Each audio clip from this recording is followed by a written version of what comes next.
Alright guys, I have a 2011 Accord and I think it has the classic wheel bearing noise, which I'm going to show you. I don't know if you can hear here, but watch closely.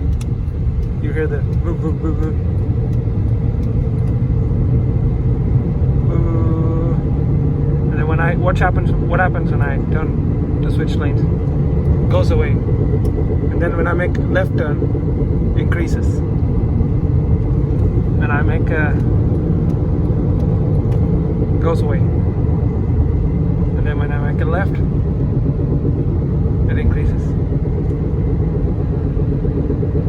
Increases, goes away. Increases, goes away. So yes, that's a bad wheel bearing. So when I turn left, it increases. Conventional wisdom shows that's the right wheel bearing, but my money is on the left one because I hear the noise from this side. Plus, I did the test where you put your hands on the suspension and you spin the tire. I could definitely feel a lot of vibration coming in from the left side, from the driver's side. Passenger side was pretty clean. The rear ones were completely clean, so it's very obvious that it's the left side. So when you turn left, it gets worse. It's the left side. Alright guys, just did the wheel bearing job, and sure enough I was right. I don't know if you can see all those metal shavings in there, like right there. There's a whole bunch of them actually. This one is really short. And sorry, this is not a how-to video, but just showing what worked for me. There's so many of them on YouTube that you can watch, but I just wanted to show what worked for me. So I got these at Rock Auto. I think it's the Durango bearing, and then a ball joint separator. This one works on the Accord for the upper ball joint and the thyroid one, but the lower ball joint, this one is not long enough to get that taken care of, so I had to use my good old hammer for that. There's the whole hub. I just got the hub bearing assembly. It's like extra 20 bucks. There's the old axle nut. I mean, I used my 20-ton shop press from Harbor Freight. Got the job done, but I still ended up buying this here because it comes with all these adapters and socket sets that is just so damn handy. Works.